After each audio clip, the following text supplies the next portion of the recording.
Hello प्यारे बच्चों, ये है हमारी वर्कशीट नंबर 78 जो कक्षा छठी से 8वीं के बच्चों के लिए है और आपको 3 अक्टूबर 2020 को करनी है। तो देखिए, सभी विद्यार्थी सबसे पहले अपना नाम लिखेंगे, अपने कक्षा अध्यापक का नाम लिखेंगे, साथ ही अपना रोल नंबर और स्टूडेंट आईडी भी लिखेंगे।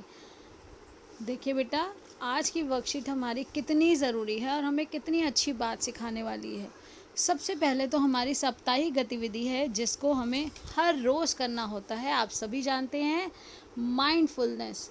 तो प्रिय बच्चों, आप सभी को प्रतिदिन 2 मिनट जब भी आप पढ़ने बैठते हैं उससे पहले यह काम सुबह सुबह करें तो ज़्यादा अच्छा महसूस करेंगे। हमेशा माइंडफुलनेस एक्टिविटी करनी है।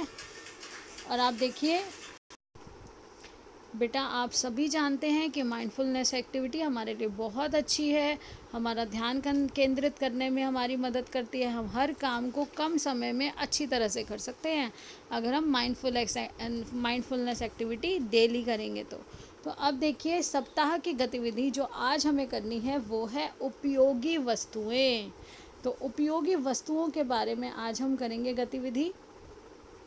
बेटा, घर में उपलब्ध सभी वस्तुओं की सूची बनानी है। आपको लिस्ट बनानी है कि घर में कौन कौन सी चीज़ें, आपको चारों तरफ घर में देखना है कौन कौन सी चीज़ें आपके पास उपलब्ध हैं और उन चीज़ों में से ही फिर आपको देखना है, एक ऐसी सूची तैयार करनी है कि जिसमें जो चीज़ें रोज़ प्रयोग में लाई जाती हैं, हर रोज़ आपके काम आती हैं, और कुछ ऐसी चीज़ें भी हैं जिनका सप्ताह में केवल एक ही बार इस्तेमाल होता है। कुछ ऐसी हैं जो सिर्फ 1 महीने में एक बार इस्तेमाल की जाती हैं, या फिर कुछ तो ऐसी वस्तुएं भी हैं जिनका इस्तेमाल केवल साल में लगभग एक बार होता है।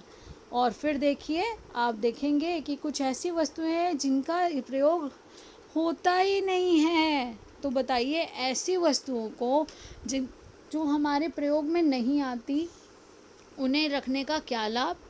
तो यदि हम प्रयोग में ना होने वाली वस्तुओं को ना खरीदें तो इसका क्या प्रभाव होगा, आपको ये बताना है लिख के, स्वयं पर, हम लोगों पर, समाज पर और पर्यावरण पर। अब आपको अपने व्यूज़ इसमें देने हैं हमें कि यदि जो चीज़ें इस्तेमाल ही नहीं होती उनका हमें संचयन, उनका हमें कलेक्शन करना चाहिए या नहीं करना चाहिए, और अगर हम उनका कलेक्शन करते हैं तो उसका क्या प्रभाव है।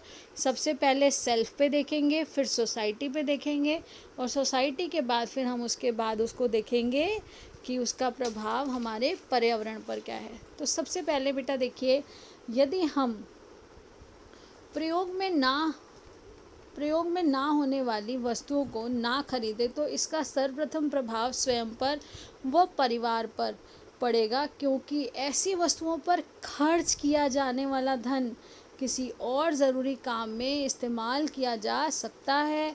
जिन वस्तुओं की आवश्यकता ना होने पर उन्हें घर में एकत्रित करके रखा जाता है, उनसे घर की साफ सफाई में परेशानी व ज़रूरी वस्तुएं समय पर ढूंढना और रख रखाव में भी परेशानी होती है। बेटा, ऐसी चीज़ों से आपकी जो जगह होती है, जो आपको बुक्स अगर नहीं चाहिए, आप किसी के इस्तेमाल के लिए उन्हें दे सकते हैं। आपके पास कुछ ऐसी चीज़ें हैं जो आपको नहीं चाहिए, सिर्फ आपने किसी का देखा इसलिए आप लेकर आ गए, तो ऐसी चीज़ों की वजह से, या कुछ ऐसा सामान जो जिस समय इस्तेमाल हुआ उसके बाद वो दोबारा इस्तेमाल हुआ ही नहीं, तो ऐसी चीज़ों से क्या हुआ, घर की साफ़ सफाई करने में भी मुश्किल होती है। ऐसी चीज़ों पे खर्च करने से हमारे वो जो पैसे हैं वो भी व्यर्थ जाते हैं। फिर उनका रख रखाव करने में भी हमारा समय भी व्यर्थ होता है। ऐसे ही उन्हें देखिए, अब अगर इनका प्रभाव हम समाज पे देखें तो क्या होगा।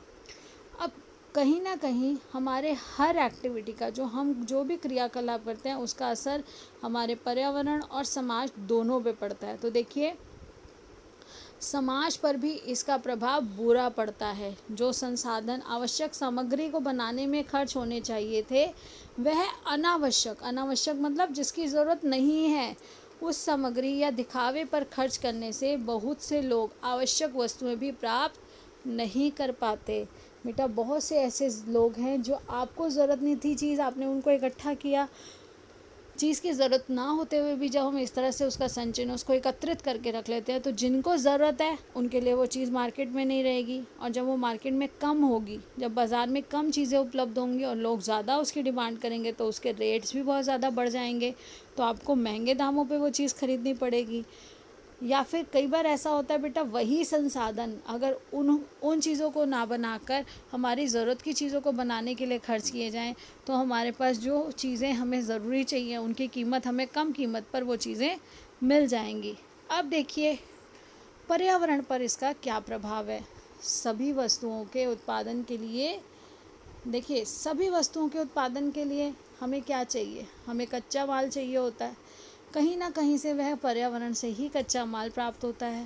पहले या तो कच्चा माल सीधा हम पर्यावरण की चीज़ों से, प्रकृति की दी गई चीज़ों से बनाएंगे, या फिर प्रकृति से ली गई कच्चे माल से पहले कुछ और बनेगा और फिर उसके बाद आपकी वो ज़रूरत की चीज़ बनेगी उस माल से। तो इस तरह से कहीं ना कहीं हम पर्यावरण से संबंधित कार्य करते हैं। उस चीज़ को बनाने में भी बेटा बहुत सारे आप देखते हैं पैकेजिंग का काम होता है, या जो कारखाने लगे हैं उनमें से भी कितना कूड़ा निकलता है, कितना ज़्यादा हमने अपनी लाइफ को बेटा, जो सिंपल लिविंग थी, सिंपल लिविंग हाई थिंकिंग, यानी कि हमें साधारण जीवन, सादा जीवन जीकर उच्च विचार रखने चाहिए, वो जो एक परंपरा थी वो आज कम होती जा रही है। और हम कहीं ना कहीं उन चीज़ों को इकट्ठा करने की होड़ में दौड़ रहे हैं, जो हमें शायद चाहिए भी नहीं, लेकिन क्योंकि हमारे साथ वाले के पास है, मेरे साथ वाला जो बच्चा है वो ऐसा वाला पेन लाता है, बेटा वो पेन भी वही काम करेगा जो आपका पेन काम करेगा।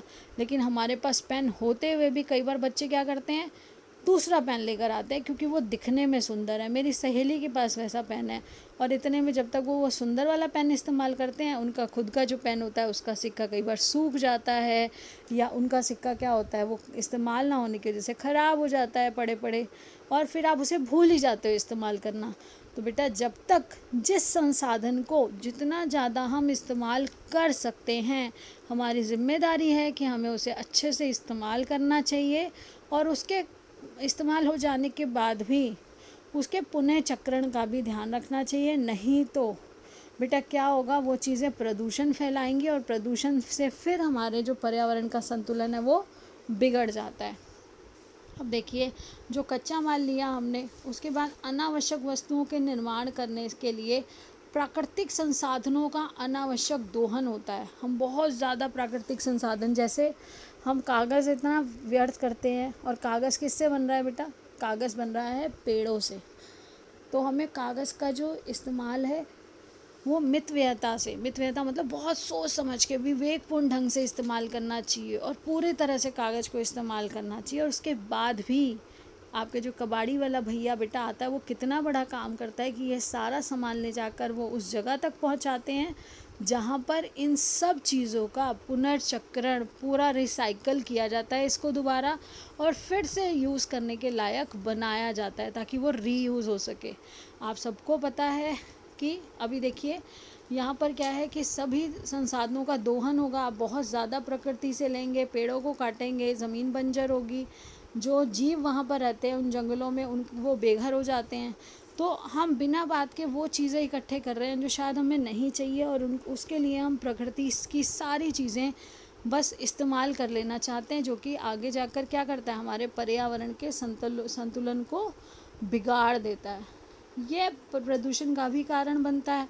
अब देखिए इससे पर्यावरण का भी संतुलन बिगड़ा, प्रदूषण का कारण बना, साथ ही साथ गंदगी भी फैलाता है।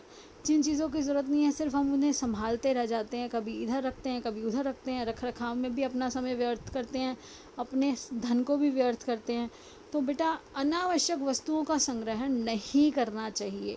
अतः हमें क्या समझ में आया कि हमें बिना बात के चीज़ों को इकट्ठा नहीं करना चाहिए। जैसा कि कहा गया है, earth provides enough to satisfy every man's need but not every man's greed. जो हमारी पृथ्वी है, हमारी धरती है, वो हमें सब कुछ दे रही है, हमारी सारी ज़रूरतों को पूरा करने के लिए, हर व्यक्ति के लिए सब कुछ है हमारी ज़रूरतों को पूरा करने के लिए, लेकिन हमारे लालच को पूरा नहीं कर सकती। लालच तो बेटा कभी ख़त्म नहीं होती ना।